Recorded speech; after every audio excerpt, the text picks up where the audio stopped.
Welcome to the Leadership Purpose with Robin podcast. I'm your host, Robin L. Owens, PhD, and this is where we dive in each week to give advice, tools, and tips for high-achieving women leaders, and we talk about leadership purpose and its importance for you.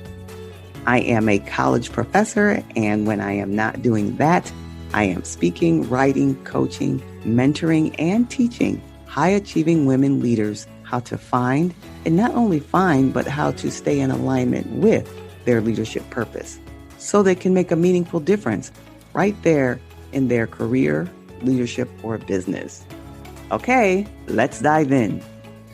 Hi, everyone. It's Robin Owens, and I am here with Susanna Liller. And we are going to have a conversation today in the continuation in our conversations to help high-achieving women who are interested in making a difference. And Susanna is someone you'll definitely want to hear from. So she is Susanna Liller, and she is an executive coach, women's workshop leader, and a writer. Her career, whether mediating, facilitating, or coaching with groups or individuals, has always been about helping people find the path that evolves them to the next level of success. She believes that everyone's journey in work and life exists to transform them to a higher level of being. Susanna sees herself as a guide and motivator in this transformational process. Welcome, Susanna Liller. Thank you very much. It's great to be here with you having this conversation. I'm so glad you're here. I always enjoy conversations with you. So let's just jump right in. Okay. So I said a little bit in your bio, but tell us more about who you are and the work you do. Well, I do what you said in the bio and have been working over 25 years with groups in helping them mostly resolve conflict, but then that kind of morphed into my executive coaching, and that has morphed into more working directly, individually, and in groups with women in transition. And I use an ancient story pattern called the Heroes or the Heroines Journey. I call it the Heroines Journey because I work mostly with women, which is all about transition and moving from one stage in your life to another. And it's all about answering your internal call. What is it that your soul is urging you to do? So I help them hear that call, answer that call, and take the steps to go on the journey to become their next level of greatness. That sounds awesome. And transition, especially these days, lots of people are transitioning in a variety of ways, whether it's in a business or career transition or a life transition. There's a multitude of ways of transitioning happening these days. So true. And the heroine's journey is so much about leaving your comfort zone and going into an unknown situation, new career, new something. And so it's helpful to have a guide, and it's helpful to have a map, which is what the heroine's journey is, to know what to expect. So it doesn't seem so scary or so unknown. Yeah, I love that you take the notion of the hero's journey and tailor it and customize it for women. I love that. So tell us what you enjoy most about your work and why. I think that you're such an example. I mean, the fact that the two of us have enjoyed even preparing for this together. I love meeting people, particularly women in the same kind of career that I'm in, and just learning their stories, learning how they got to be where they are. I love working with people. Yeah. I'm a people person. And we hear that all the time, but there is real value in that, being a people person. It's very important. And your passion for the work is clear. It's coming through as you're talking about it, which I feel like it's a gift for me to always experience people who are passionate about what they do. I did a lot of work, as I said, with conflict, but I got introduced to the Hero's Journey framework in 2007. And the passion was immediate. I just knew that it was a model that I could use to show women that this is the life they're living, the heroine's journey, and to show them that it would help them. And I believe that it does. Yes, I'm convinced that it does too. Now, based on your experience and your work with the heroine's journey, what's one tip or advice you would give to women who are generally established and high achieving in their work? What would you say to them?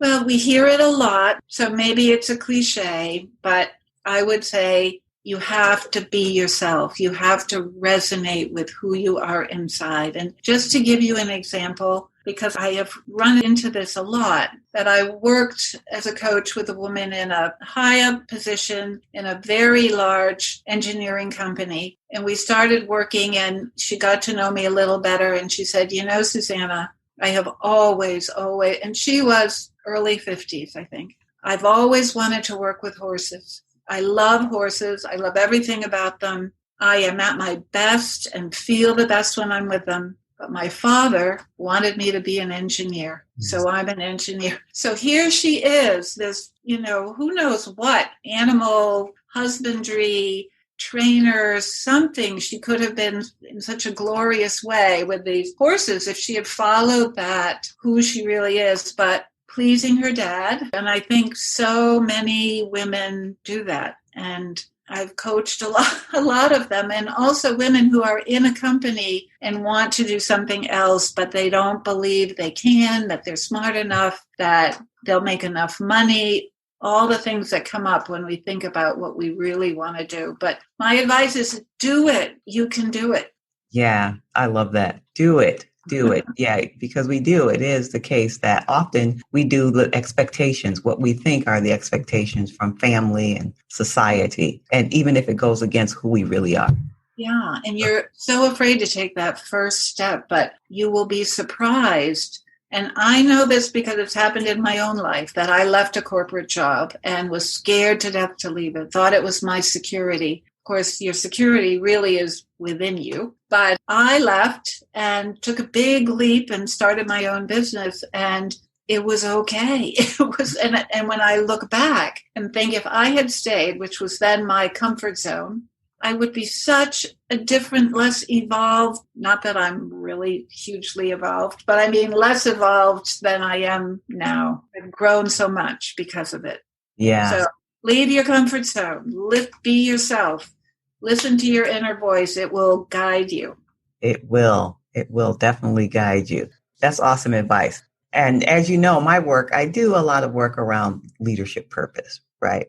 And so I have my own thoughts about it. But when I say that term leadership purpose, what comes to your mind? So I've thought a lot about this. I'd love to have a conversation with you one-on-one at some point. But what comes to mind for me is related to what I just said. That however you're guiding and leading people has to resonate with you. So for many years, I was leading people who were in conflict situations. And what resonated with me was helping people communicate with each other and be able to talk with each other and resolve their differences. And that had lots of meaning for me. So I could walk into very difficult situations where people had stopped speaking with each other, whether in a group or a small group. But then it became, as I met more and more women in high positions, I knew they lacked confidence. I knew they needed help kind of following their own, what we've been talking about, intuition and their own calling. My leadership purpose switched, and I think this can happen, to wanting to be able to help those women flower, be who they are, take their own heroine's journey. So I think it's what drives you, what your passion is your leadership purpose. Yeah. And that was a good example from your own life, how it changed as you changed. And right. I'll say as you evolved. Right. It evolved as you evolved. Yeah. Because we do change and we want to, because that means we're growing and developing, right? No matter how old we get. It's a part of the life process. Absolutely. So do you think leadership is important? If so, why or why not? Well, I think it's very important. And somebody said to me once, to have the ability to lead and not use it is not good. It's almost like if you have the skills and you can lead people, then you're almost asked to make the most of that. It is important. I coach leaders and all kinds of leaders, and sometimes they need to be coached to be more of a leader, and sometimes they have to be coached to be less of a leader. But yeah, it's very important. And not everybody needs to be a leader or wants to be a leader. There are people that need to support leaders, and they're just as important. Yeah, and I think about leadership. If you have influence over other people, then you're leading in some way. Right. Yeah, think of it very broadly. That was wonderful. And I heard you say you coach women and you coach leaders. So if people want to hear more about what you do and how you do it, where can they get in touch with you? Thank you. Well, I'm going through a process of changing my materials, but my website is susannaliller.com. And I've recently put out a new kind of opt-in document that helps people get on my mailing list so that they'll find out what's coming. And to get to that, it's susannaliller.com/roadmap. And I share the Heroines Journey map that I've developed and encourage people to look at it and see where they think they are in the map. And if they want, they could check in with me and we could talk about it. But I want to just say, Robin, that I'm excited because I wrote my book, You Are a Heroine, which I happen to have right here. But right now I am building a school online to have an online course on how to be your heroic heroine self. And I'm very excited about it. And it'll be launching in mid-January. And so information about that will be on my website. That sounds exciting, really exciting. Even the roadmap, just to get that roadmap right away to get people started, that sounds like a wonderful opportunity. And tell us your website again. susannaliller.com. Well, Susanna, as always, it's been a delight talking with you and appreciate you sharing from your wisdom and experience. And I look forward to probably having a conversation with you again in the near future. Thank you, Robin. Thank you so much for having me. And I always really enjoy speaking with you. Thank you for tuning into this episode of the Leadership Purpose with Robin podcast. If you enjoyed it, head on over and rate and subscribe so you never miss an episode. New episodes drop every week, and I can't wait to hang out with you again soon.